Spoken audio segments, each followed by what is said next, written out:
Welcome to the Live Loving live stream with John Davis.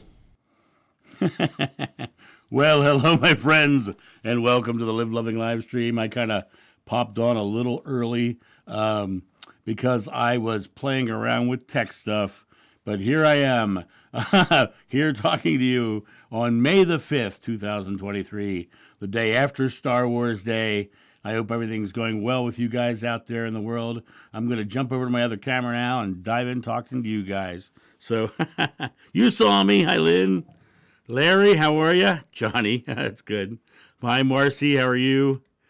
Hope everybody's doing well this evening. I know we're a couple minutes early, but I'm okay with it. I hope you guys are as well.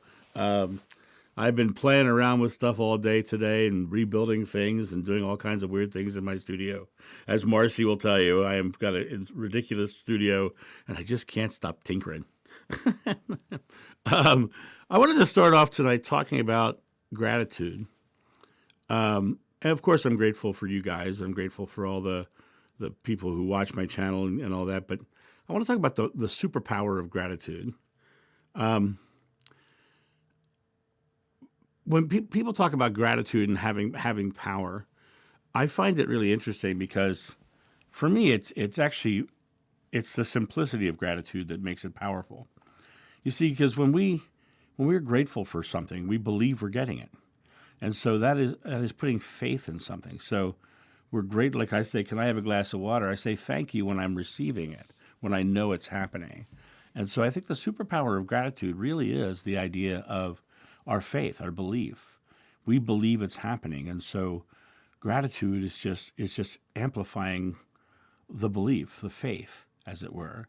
And I think it's there's a lot of people who think of, they like to think of topics like gratitude and such as, some esoteric, big, metaphysical, energetic topic. But I think it's really just simply belief. And it's just an aspect of belief. Because, in the Bible it says, whatever you ask in God's name is granted if you have faith. And faith just means belief. Because people will also get the word faith in a convoluted way as well. Christians will think faith means faith in Jesus. But in reality, the word faith simply means belief. And that belief itself is the creative element of the universe, of all of our worlds. What we believe, we receive. And if we can believe it, enough to be grateful for it, we receive it faster because that gratitude itself is just amplified faith, amplified belief. And I think it's a beautiful aspect to understand that gratitude is just belief amplified. And, it really comes down to the simplicity of your connection to the source, to God, and the promises that were made in all of the ancient texts. What you think you become, you create your world. Well, thoughts are belief, right? You are the culmination of your thought. Thoughts are belief. So it really comes down to what you're thinking, what you're believing, what you're expressing into the world as your core faith is what's being shown to you in the end. And gratitude is a huge part of that. To be grateful means you are truly in faith that it is happening because you are actually bypassing the creation process and jumping into the receiving process because that's what gratitude is. Gratitude is acknowledging the receiving of it. So that's my thought on gratitude. I just wanted to jump on that real quick and jump on that topic tonight. So I hope you guys have come up with some good questions. And you guys, Faithful Girl is absolutely right. If you have any questions that you'd like me to get to, it's best to put them in all caps so that not only I can see them, so that the community can see them as we're talking about them. So please put all questions in all caps. And if anybody in there wants to remind anybody else as they're going along, that would be great. And one of these days I'm going to have to choose someone to be an administrator in here to handle some of that stuff. So maybe I'll talk to my friend Marcy about that sometime. Maybe if she's interested in doing something like that. Thank you. Thank you for sharing your life and knowledge. I have a question about something you said. Finding places for Yeshua to stay. When you went into housing for the group, was it easy? Was it easy? You had to find out who was open to it, because there was a lot of very, very, very Jewish families who were not very open to him. But you had to find the ones, and I don't have a memory of this myself, but I remember in Sunday in CCD, gets Confraternity for Christian Doctrine for you folks who don't know, CCD, basically Sunday school. They told us a story about going into a town and sitting down in a square and drawing the fish symbol, and the people who were in like mind would come to you and kind of whisper to you, yeah, I'm one as well. And that's how you found your group. I don't know if that's true or not. I do not have a memory of that. And so I'm sure that there was people who were talking and networking as well. Marilyn, this is a question I get asked all the time, and the answer is all over my channel, but I'll say it here too. I have no memory of any children at all, and after the crucifixion, Mary Magdalene came and lived with John for a time in Galilee before she went back to Magdala, and she was not pregnant. In fact, at that time, she was in just severe depression. But it was, they had no children that I saw. Now, there is a big belief in India that after the crucifixion, that Yeshua and his wife came there and had children there. I don't have memories of that. My last memory of Yeshua was on the beach in Galilee. So I don't know. I don't know what I personally hope he went to India and had children. But as far as when John was with Yeshua and Mary Magdalene, they did not have children. Let me jump down.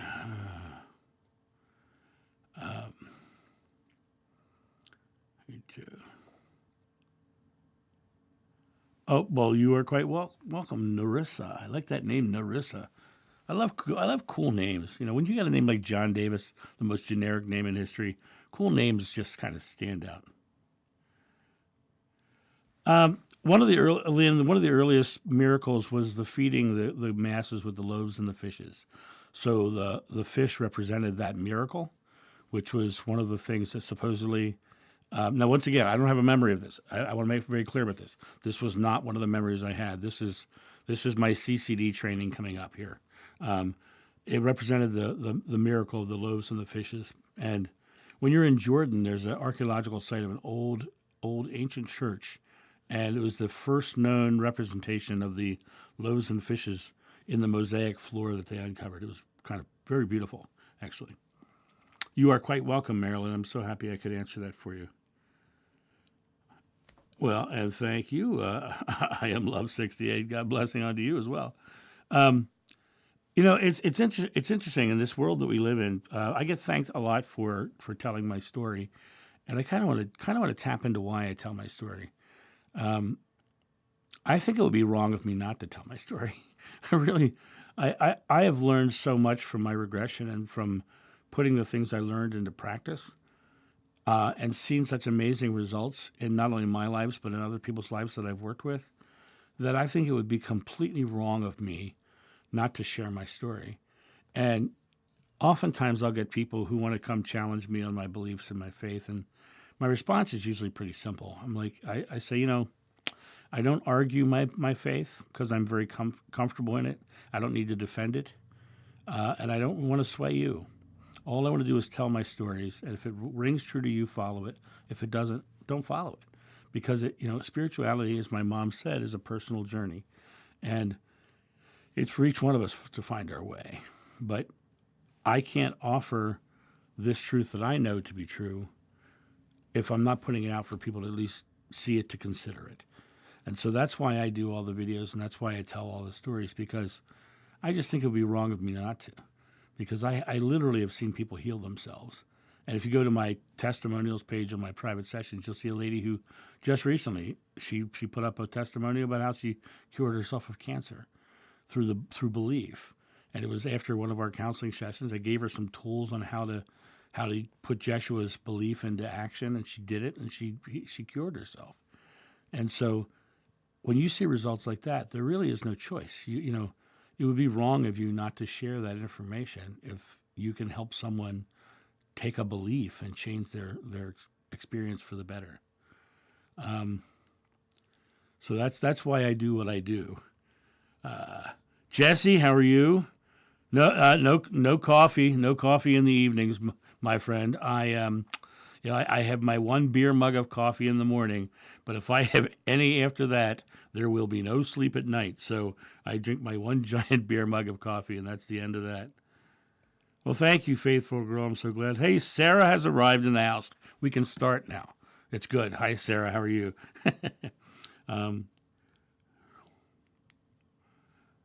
Well, I'm so glad you have that. How do I handle my seed of doubt? What is doubt? Doubt is the fear of being wrong. So doubt is just a fear. And so the first thing you have to do is name your fear. In the words of Yoda, named must your fears be, before banish it you can. You have to name it, because when you have a doubt, it's usually coming from a place not thinking you can, or not thinking it's possible, or not thinking you're able. And when you have that doubt, it's a matter of going, oh, no, that's just fear, and labeling it as a fear. Because when you're in doubt, you're in it. You're in fear, you're in it. But when you label it, it's now external, and it gives you a way of now controlling it, as opposed to being inside of it where you have no control over it. So it's a matter of coming back to your personal space and realizing what are you feeling, and labeling the emotions you're feeling so that you can break free of the ones that aren't serving you. I hope that makes sense. It's the weekend. Yeah, it is the weekend. That's a question I have for you guys. As we get more and more into these warm summer nights, should I move this to a different night of the week so that we can have our Friday evenings for our weekends? Let me know what your thoughts are. I mean, we could move it to like a Tuesday, not a Wednesday, because I have an awesome group on Wednesday in our membership group. Like a Tuesday. I don't want to do Thursday because Kim Carey does her Thursday lives, so I don't want to do that. So like Wednesday not Wednesday, Tuesday would be good probably, maybe Monday. Let me know what your thoughts are on that, because I know that a lot of people like to have their Friday nights off, especially in the summertime. Jump down. Yoda. Yeah, Yoda has arrived. Well, hello, Create Love. Thank you for being here for your first time. We're happy to have you here on board. If you have any questions, we want all questions in all caps. If you want to hear me talk about a topic or ask a question, put it in all caps. That way I can see it and the whole group can see it as well. Sarah likes Friday. Okay. Lynn likes Friday. Good. Okay.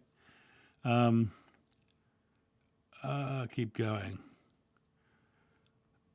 Hello, Debbie. How are you? Debbie got a purple heart. I hope not the hard way. So, guys, what topics would you like to talk about this evening? What would you like to dive into? Oh, you are quite welcome, Create Love. I'm so glad you're here. Take a drink of my water. Driving? Debbie, you're driving right now? Friday is fine with me. Winding the weekend down. Nice. Okay, Friday. Okay, so I guess we're sticking for Friday. It seems like everybody wants Fridays. That's good with me, too. I like the Fridays. I usually take Friday day off to get the stuff that I didn't do in my own house done during the day. And then Friday evening, I come and hang out with you guys, which is a load of fun. So we've talked about gratitude a little bit. I'm currently working on a new video for the Level Up Spirit channel on Yeshua and the law of attraction and how they kind of go together. So that'll look for that in the next few days. It'll be coming out on the Level Up Spirit channel. How to manifest things into your life, pretty much, from Jeshua's perspective. So that's what's going on the channels, and I have not this week coming up, but the following week I will be doing a week of topics in my videos on the John and New channel that are based from this book, which is the book that was a compilation of posts from an old blog I used to have that my friend Holly converted into a book called Signs Along the Path. And in 2 weeks, I'm going to do a week long of topics from that book. And during that week, you'll be able to get the Kindle version of that book for 30% off. So I think it's like $6.99 for that entire week. So just letting you know that that's coming up to be. Also, next Friday, there will be no live stream next Friday, guys. I'm so sorry. But I am going to go see John Edward live. So that to me is exciting. And I'm really kind of excited to see him again, because I think I told you about the last time I went and how I screwed up being read. If you want me to tell that story again, I will. Okay. And Larry got the book already. What'd you think of the book, Larry?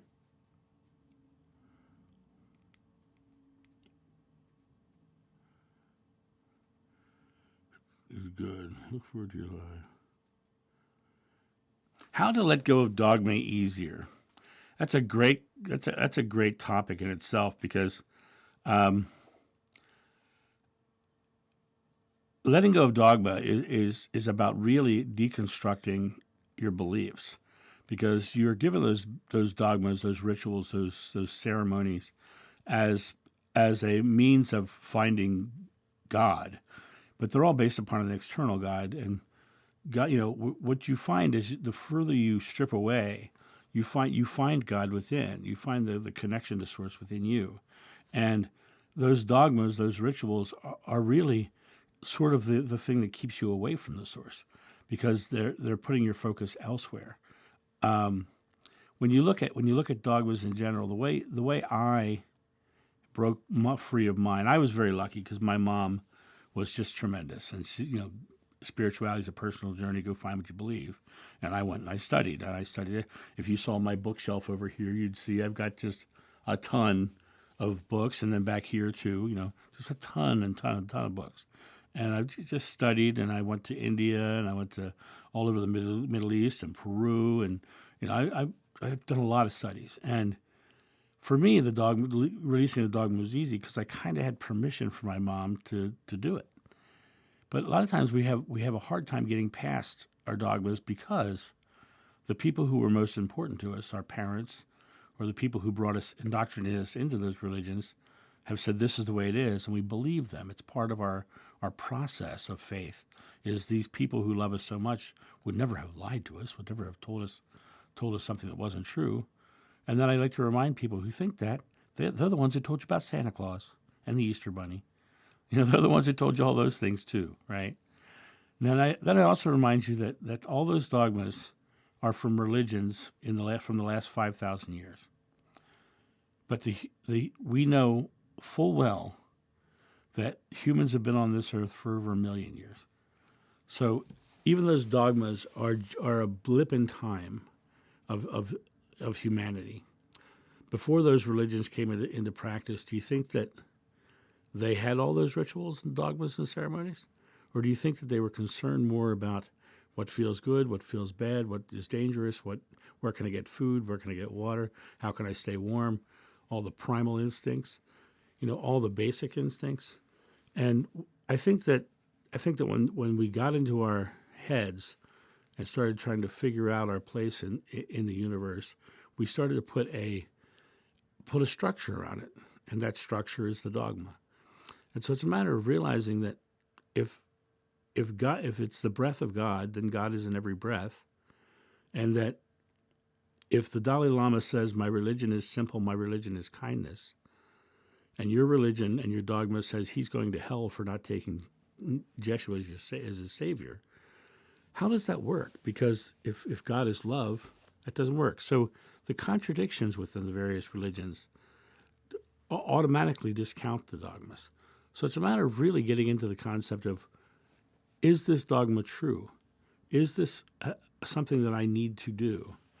Is this something that is, do I need to fear God? And the more you do the research and the more you look into it, the more you find that even hell was a trash dump outside of Jerusalem, and Satanas means, temptation. You start to deconstruct all the things that make you fearful, make you worried about burning in a hell somewhere, or having to do this ritual so you won't end up there. And so it's a matter of really, like almost everything else, kind of educating yourself and taking the leaps of faith. And that's how you break free of it. I hope that answers your question. It was a long-winded answer. And my karma ran over my dogma. And Neil Donald Walsh is a fascinating guy. I've had a chance to interview him twice. And my last interview is over on the Level Up Spirit channel. My first interview was on the Spirit Cafe podcast. Funny guy. And he and I were like brothers from another Catholic mother. We had very similar Catholic upbringing stories. And we laughed a lot. And we had the same sarcastic sense of humor. But listening to him speak is very much a lesson in just being in pure love. You have absolutely have seen the movie Dogma. I love the Dogma, and I love Buddy Christ. It's a really funny movie. George Carlin's material on Christianity, some of it's just spot on. Really interesting. Sarah, you are so lucky to have found your own way. That's beautiful. How do I feel about Akiana Chromatic's famous painting of Jesus? Is it accurate? Thank you for your teachings. I have been watching them. Thank you, Sherry. That's lovely. That's what he looked like. That is paint. I painted that right from my regression. Within a month or two after regression was in October. This was painted in January. This is exactly what he looked like.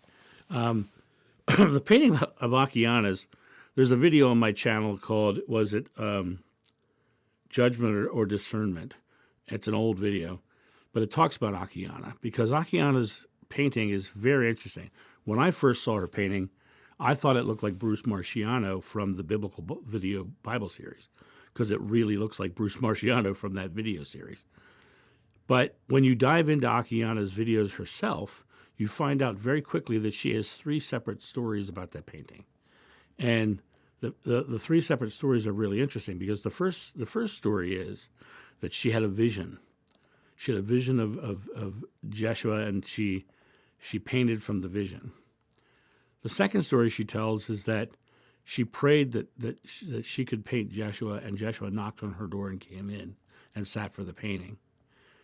And the third story she tells is that she wanted to paint a picture of Yeshua, and the next door neighbor said, "Hey, my handyman looks like Yeshua," and brought him over, and he sat for the painting. And so she's got 3 separate stories about the painting, and I think it actually looks like a fourth story. But I think that she herself was a young child who has a tremendous gift at painting, and I think that she was kind of led astray by dogmatic parents and dogmatic people who were really pushing her to paint a picture of Yeshua. And then her stories don't match because she was a child. She was a child who was, and the sad part is when you listen to her later videos, she's really setting herself up to be a prophet of some kind. And she's really setting herself apart and not being part of the oneness at all. She's trying to show how much more pious she is. And if you remember the videos I did on the Sermon on the Mount, Yeshua used a great portion of that sermon on the concept of vanity. And in that, he said multiple times, if you're going out in public to say, look how pious I am, and setting yourself apart as a prophet, then you've got your riches on earth. People saying how great you are. People ask me all the time, why do you do what I do? I don't do what I do for anything but to share the information. People try to send me stuff. I tell them, don't send me anything. I don't want anything. I'm grateful for all the donations and the super chats because they keep a roof over my head. But I look at that as like going into a town and asking benefactors, will you put Yeshua up? I'm not trying to get rich on anything. But I think that the idea of setting yourself apart as some sort of prophet it kind of hurts her, and I don't think it's her fault. I think she was kind of groomed into it from a very young age and told that she was some sort of gift from God and a prophet, and the whole Akiana story makes me kind of sad because I think she's kind of lost. Let me jump down and see what I'm missing here. I'm talking a lot. I hope that answers your question, Sherry, and I hope I didn't offend you with that answer. If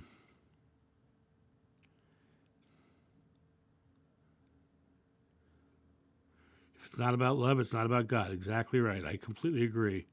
Completely agree. Yes, I did say my karma ran over my dog, but I'm glad you caught that. I tried to do that as an aside for somebody else to catch.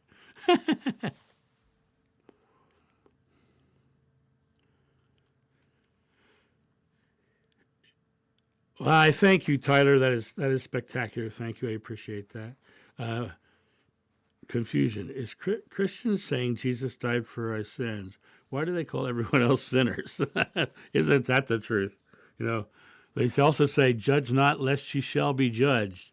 Yet they call me a heretic and a blasphemer and the Antichrist. And the one guy the other day literally said, "This man is evil," and I just took it as, "Judge not, lest ye shall be judged." And I have to say this: when I hear someone call me names like that, I don't take offense to it, right? My first thought is, I live a joyful life, surrounded by people who love me and who I love in return, and I get lovely people like you who come on and have conversations with me, and I really love my life, and they're out judging and angry and mad and trying to cut people down. How happy can their life be? How joyful can their life be when they have to constantly defend a faith that they're not confident enough in to just say, it's the way it is for me? So it really comes down to the idea of us each stepping into our own belief and our own power and living into it, just living into it. Because the more you live into your belief, the more your belief is shown to you. And if your belief is coming from God, coming from love, then love will surround you.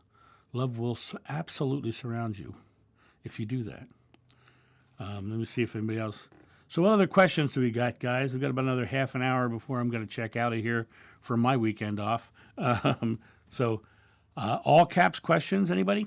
I'm going to take a quick drink.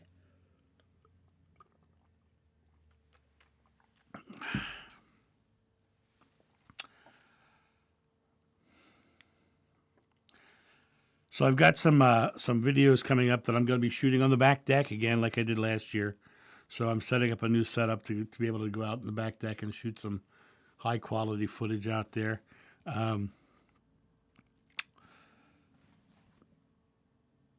Yes, I'm looking forward to that. I've been building this studio out like crazy, and now I'm actually building a mobile studio that can go out and have really high quality sound outside. So, why did Yeshua let himself be crucified?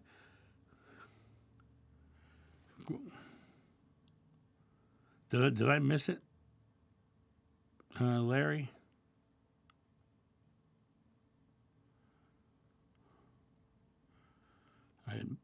I think I missed it. The weather is beautiful in Ohio right now. I'm looking out the window, and I just saw the forecast for the next 15 days. Supposed to be in the 70s for the next like 10, 15 days. Why did Yeshua let himself be crucified? Well, James, I will definitely answer this question right now, but I've done multiple videos on this exact topic on the channel. You have to understand that Yeshua was a spiritual rock star, and he had become the face of the movement. He became the thing that everyone knew about. So everyone was getting behind him as the face of this belief, this movement. So much so that even Judaic sects who were looking for a Messiah started seeing his fame as proof that he was the Messiah. And he himself did not actually believe in Messiahs or Saviors or Christs. He believed that we were all one and equal. Greater works than I have done you will do. It is your faith that heals you. He washed their feet so he could say they're no better than they. I am the Son of Man. He didn't say I'm the Son of God. He said I'm the Son of Man. Right? He was saying how equal he was. But because he was so dynamic and charismatic and had such a power of love, emanating from him, because he came to that place of divinity with himself, he stood out. He stood out, and people started to create things around him. They tried to make him into not only a Messiah, but a king.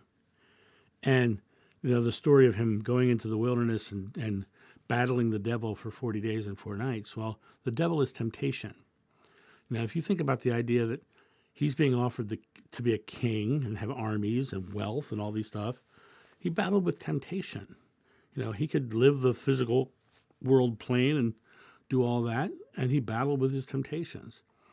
And so when it came to why did he go to the cross, okay, he understood our divinity. He understood how we got to how we could get to where he was. And he was saying, greater works than I've done you will do. Take heart, I've overcome the world, meaning you can too.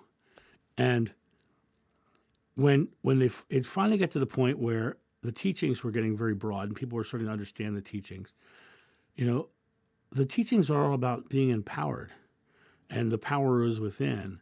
And basically there's no external force that is your power. Your power is within you. Well, when you are a Roman dictator, everything is about having power over the people. And when someone's going around and large groups of people are following him and he's saying to them, no, you're the power. They're not the power. Render to Caesar that which is Caesar. You're powerful, right? And so it comes down to, they finally said, we've got to kill this guy. We have to get rid of this guy. But Yeshua was really smart. Yeshua took the teachings and he handed it out to several people and said, you go here, you go here, you go here. Peter went to Rome, John went to Turkey, and his brother James stayed in Jerusalem. He sent people out in all directions with the information. And then he went to the cross to actually literally be killed so that they would think the movement had ended, so that we wouldn't be persecuted, which it didn't work out that way in the end, because John was the only one who survived to old age. But he wanted the information to go on, and he himself was not important. He also believed in eternal life. So going to the cross was about just leaving the physical plane, but he was not ending. He was going on. And so it was a sacrifice of the physical form so that the teachings can go on. And when you hear the phrase died for our sins, what are sins? Sins, the word sin means miss the mark. What's the mark you miss? Love, right? That's the mark you miss. So all kinds of unloving things were done to him. They missed the mark on him repeatedly. He was literally, he took the brunt of our sins, our missing the marks. But it's not some big esoteric, energetic exchange. It literally was. He took himself there for us so that we could take this information and go on and literally, come into our own divinity. People often ask me, did he reincarnate? I say, I have no memory of him reincarnating, but I don't know why he would, because it would negate his sacrifice. It would negate what he did to come back and say, look, I'm back, right? I think the next time we all see Yeshua is when we all go to them, him and Buddha and Krishna and all those. The second coming is not him coming to us. It's us going to him. And so that's kind of the way I see it. I hope that answers your question. Oh, somebody's putting stuff in there. Let me jump down to see what we got here. Okay. I hope that answers your question.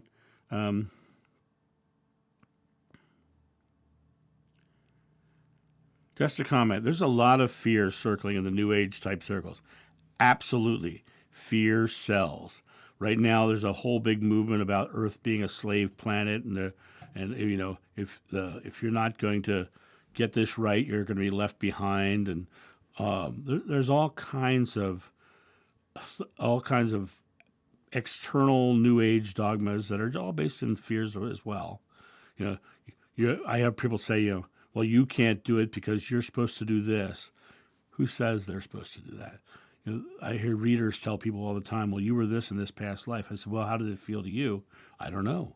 They don't know, right? So I think that the paths are all found within. Joshua said, when you seek a path will be laid before you, but until you turn the path back to yourself, you never find that doorway. And it really is about coming back to yourself. Let me jump in. I have no memory of Judas killing himself, but the only memory I have of Judas killing himself, Marcy, is I have no memory of him killing himself. The only memory I have of Judas actually himself was that he was the treasurer of the group. So when we would get donations, he was the one who held the money. And there was always I always felt that there was some sort of discrepancies with the money, like he was spending some of it, a little bit of embezzling going on. But that's the only memory I have of Judas in that form. I did a video on this on the channel too.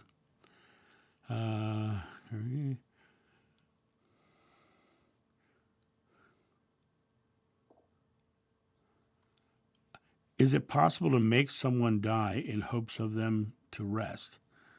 Thinking about it as healing in a way. Well, death is a choice, and it's an interesting experience. You have no power over what they do, but the way you get someone who is hanging on to life is to let them know the thing they're hanging on for is going to be okay. My mother was hanging on for my younger brother. She was really worried about what was going to happen to him. And I said to her, I said, Mom, he's got 6 brothers and sisters. He will never be in trouble. We will take care of him. You don't worry about Jimmy. You take care of you.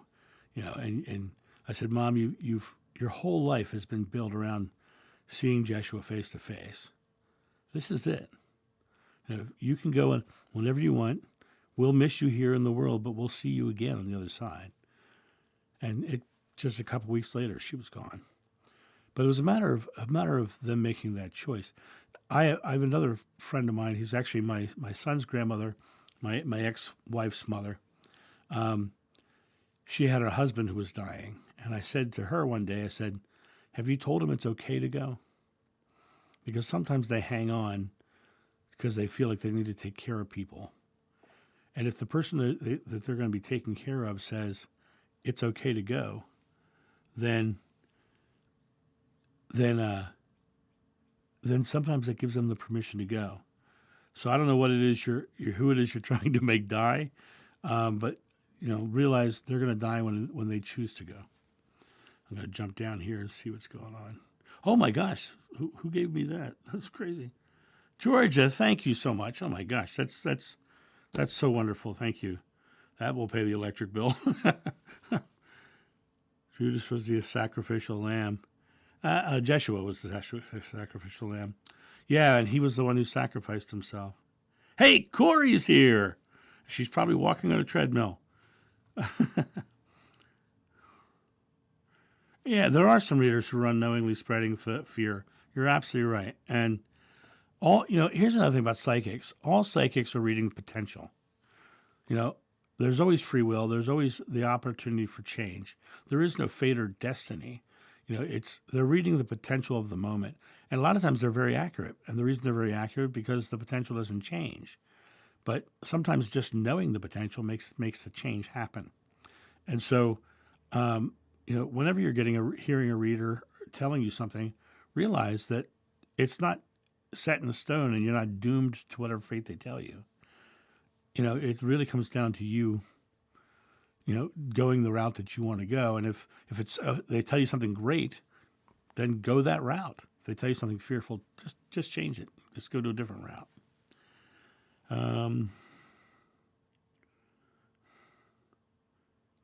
Speaking of New Age, where on earth does the idea that we live in a matrix?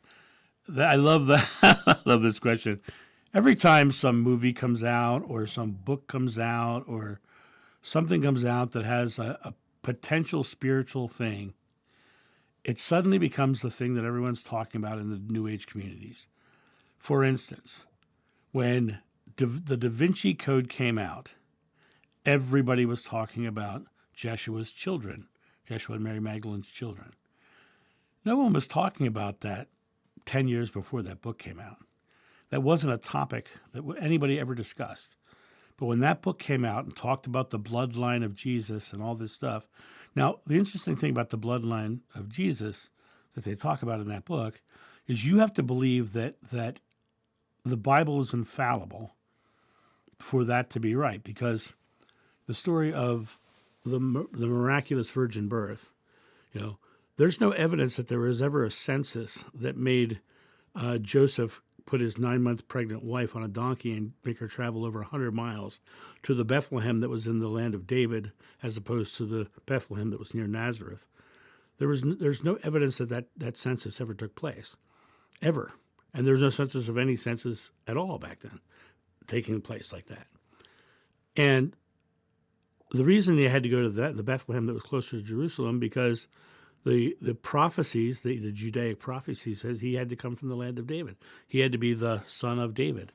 And so all of those Judaic prophecies, have to come in this alignment. And they start having these stories to make sense of things. And the New Age is just as guilty of it as the Old Age is. They make up all kinds of stories around the life of Yeshua and his family. And, it's just, there's so many things that are just, it's far more simple. And the other thing is, I wish people would stop even trying to figure it out, because there's nothing back in the past that's going to change. But everything in the present is the moment of creation. And so it doesn't matter who you were, it only matters who you are, and being right here in this moment. Jump down. It says here, I don't know what that means.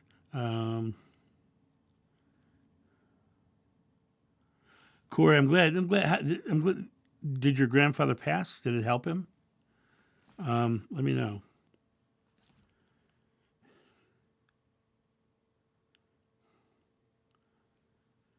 Oh, you're quite welcome. I don't know how you say your name. Hebe? I don't want to say Hebe because that'd be the heebie-jeebies, but I don't think it's the way it's pronounced. And I'm sorry if I just did that to you.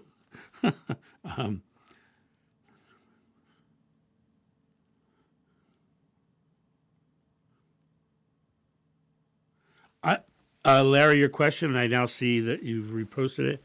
Do you think the part of the reason humans feel separated from God's source is because of religious dogma? Absolutely, I do. Part of the reason we feel so separate is because they're telling us that God is external and that we have to do these things to get to God. But we're not separate from God.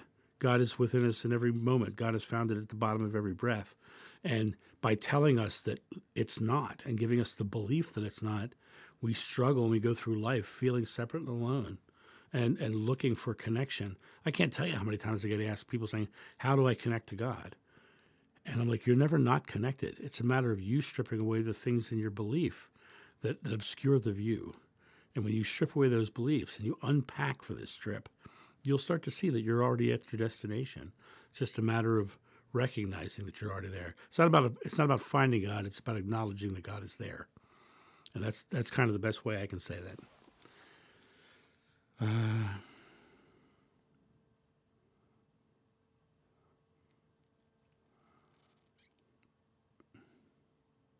Correct, Larry. In fact, we never have been separated from God. Correct. That's what I just said, right? So,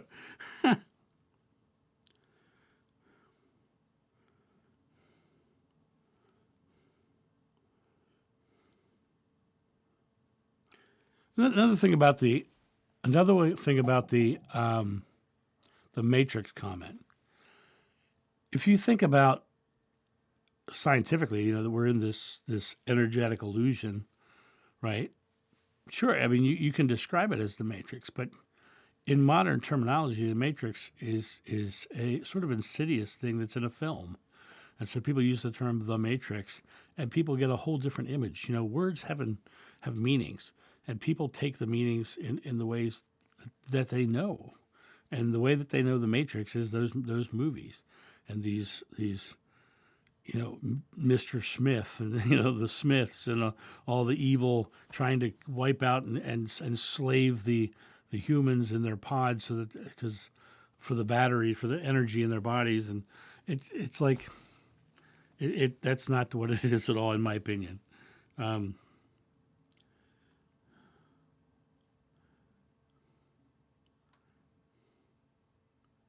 okay, good, Corey. Thank you. Hibia is correct. It's a Greek name. Oh, Tikanis, my friend. That's all the Greek I know, unless you want me to cuss you out. I could tell you a story if you speak Greek that would make anybody else in this room blush, but it really was a funny story. If you'd like me to say it, I'll let you. I'll tell you right here, right now, and they won't even know what I said. Let me know. But I have to say a dirty word in it. You are welcome, Larry. I hope that answered the question. Um, say it. The story. You want to hear? You want to hear the story? So, Hibby, is it okay for me to actually say a Greek dirty word to you? I don't want to offend you in any way, shape, or form. You let me know if that would be okay, and then I'll say it. Um, has to be Hibby who says it because she's the Greek. But okay, so you don't. You're saying okay, good. You gave me the clarity. I'm going to say a dirty word in Greek and English so I can define it for you. um, when I live in, I came from Rehoboth Beach, Delaware, which is filled with Greek families. My best friend's name is Efthymios Lazaros Kouvas. So I know a lot of Greeks and Greek language and little phrases here and there. And I was working one summer in my teen years at a boardwalk luncheonette, and it was owned by a Greek family who were just fun Greek people. But the father was a hothead, and when lunch rushes hit, he didn't handle the stress well. He'd get mad during lunch, and he'd growl and he'd do stuff. And my friend hired me to come. My friend was his son. Hired me to come in and work those shifts, and I was in there, and I had learned some interesting phrases. um, and we're in the middle of a lunch rush one day, and Nico, which is the father, and I both went for ice at the same time to fill cups with ice to fill drinks. And I turn, and we both fill the cups at the same time, and he says, Fibolo, which means get out of here. Get out of here. And I turned around to him, and I said, Nifaskata kenapithanis, which literally means eat shit and die. and Nico stopped, and he put his hands on his knees, and he laughed out loud, the loudest laugh you'd ever hear. And his son says, I have never heard my father laugh during a lunch rush. He says, but that was, and he's going around saying, did you hear what he said? Oh, Georgia, how'd you like my joke, my story then? Hope I didn't offend you. Another story with Nico.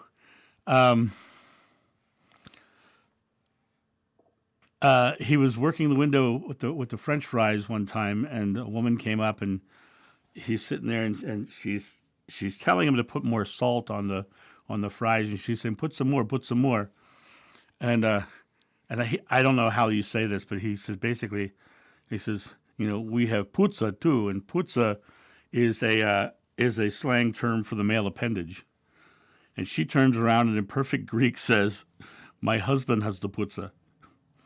And Nico picks up the fries and he sets it on the counter, and he runs to the back room. And from the back room, he's yelling, "Take the fries and go! They're a gift!" I got so many fun stories out of that restaurant. Hey, Georgia, how was my pronunciation?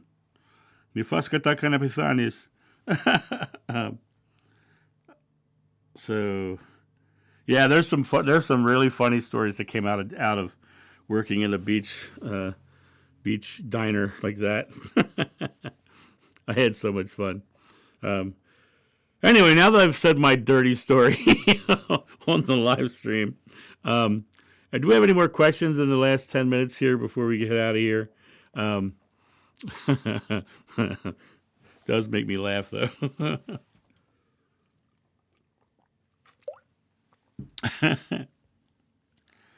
Well, it looks like you guys are enjoying it too. That's good.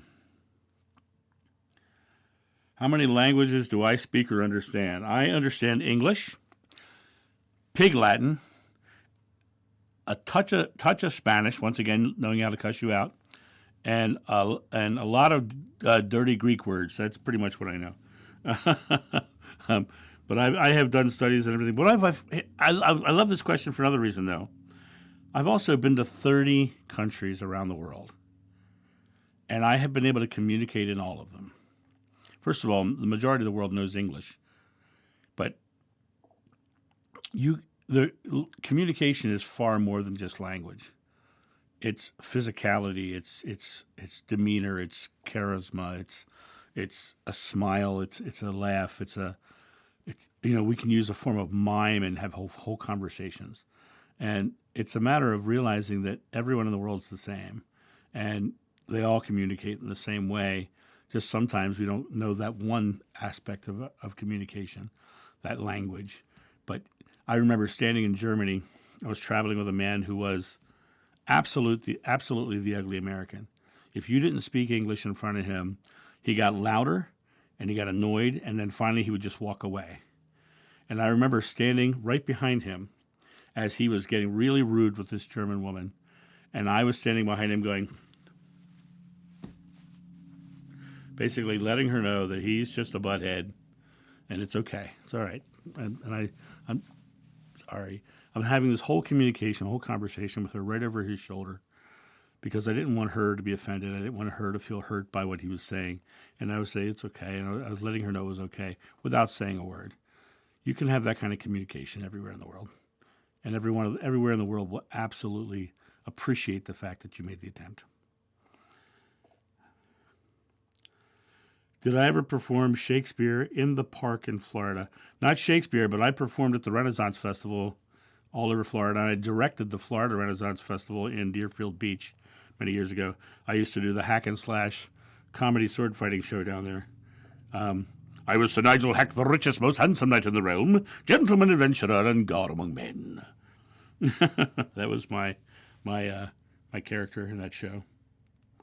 I love a laugh too, Debbie. Keep on going here.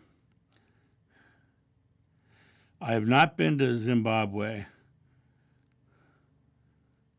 Oh, it'd be lovely to come to Zimbabwe.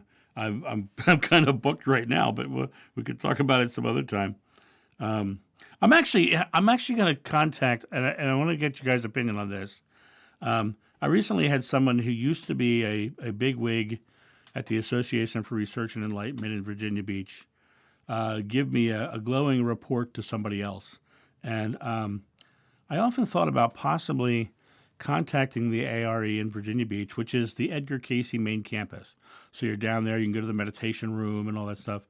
I thought about creating an event there where I would come and I would speak, and make it a place where we can all get together as one. People want to come and travel there and just go to Virginia Beach and all that stuff, and basically create an event. So I'm thinking about doing that. Let me know your thoughts on that, because I think that would be a really cool East Coast trip to go down there and hang out in Virginia Beach and walk the labyrinth on the campus there and meditate overlooking the ocean. So I just wanted to put that out there. You feel as though your question is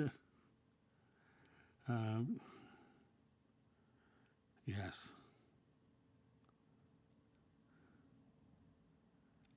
Larry, I agree with you. I like Hibby in the chat as well. Did the apostles really literally receive the gift of tongues to speak and understand other languages? That is a great question. I've had people ask me about the day of Pentecost before. I don't have a memory of that one. But what did I just say? I mean, I've been able to talk to people all over the world just by being able to express myself in ways other than just language. Now, the various sects, Christian sects that do speaking in tongues now, what I find really interesting is they're like, yeah, they speak in tongues there. Really? What do they say? Well, you really can't understand. It's all gibberish. Well, if you read about Pentecost, they understood each other.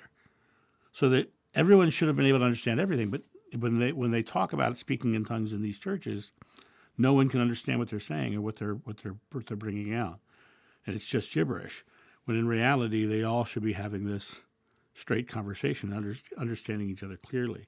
So it really comes down to me. I think that we all have that quote unquote gift.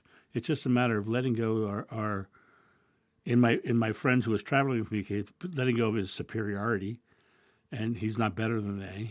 It's a matter of being in that space of just being open and realizing we have this one barrier, but there's so many other ways to communicate.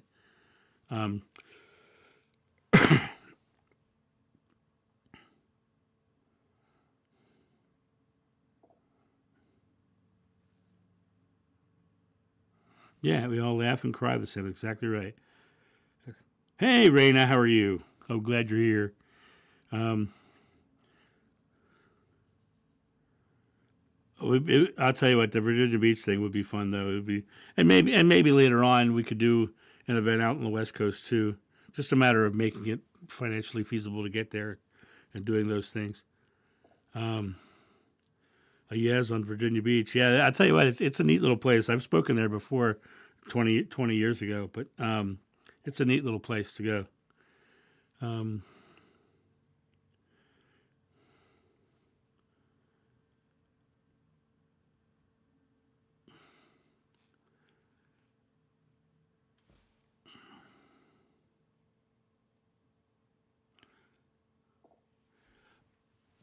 in one of my videos, I said that Yeshua did not pray; he intended. He intended. Um, so when I intend, it sounds like a prayer. I say, "Thank you, God, for the blank that I am receiving." Amen. It sounds very prayer-like. His intentions were he would literally intend things into being. And if you call that prayer, that's one thing. And I think prayers are beliefs. And I think that when you put belief into anything, you're going to create it. And so when you pray, right, what is the prayer? Is that the ritual? Is that the dogma? I know a lot of people who go to church and pray for the same thing over and over and over and over again, and they don't get it until they believe it, because it's the faith that is the prayer. And Joshua understood that it was literally what you believe you receive, and that feeling, that belief, and putting it into a declaration like I do is just a simple way of saying it. That prayer formula that I use, thank you. I said at the beginning of this live stream that when you thank for something, you thank because you believe it's happening. There's a belief there. Thank you for the blank, whatever it is. I am, God's name, receiving, present moment, active word, as opposed to wanting, needing, hoping, trying, or wishing, or can't. Amen. Amen means so be it. It means right here, right now, it's done. So it's a completely present moment declaration. And by putting the complete present moment declaration and putting faith in it and treating it like it's an Amazon order, put your order in. Don't try to order it the next day. Don't try to order it again. Put your declaration in and believe it. And act upon that belief. Put your thoughts, words, and deeds towards that belief. And then the outcomes come. So I'm not sure what sort of prayer you may be talking about, but Joshua declared things into his life through declarations, just like that. And that faith and that declaration, well, I guess could be considered a prayer.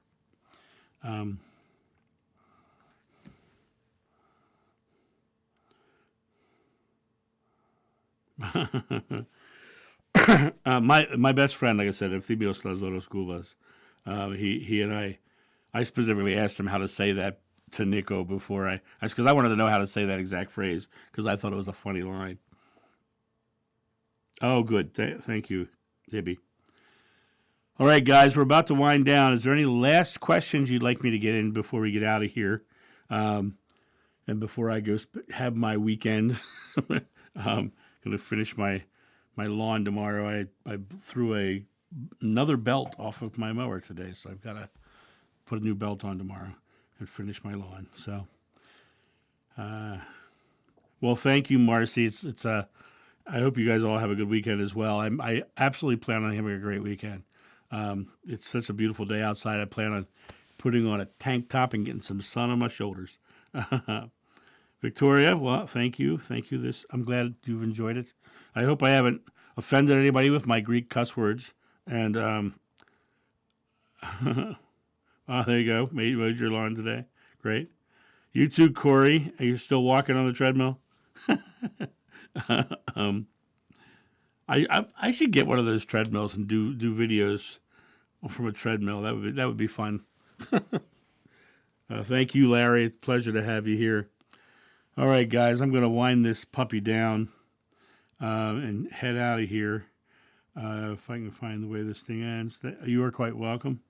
Is that a yes that I should get a treadmill to walk on, or that you're walking on one? Thanks, guys. See ya.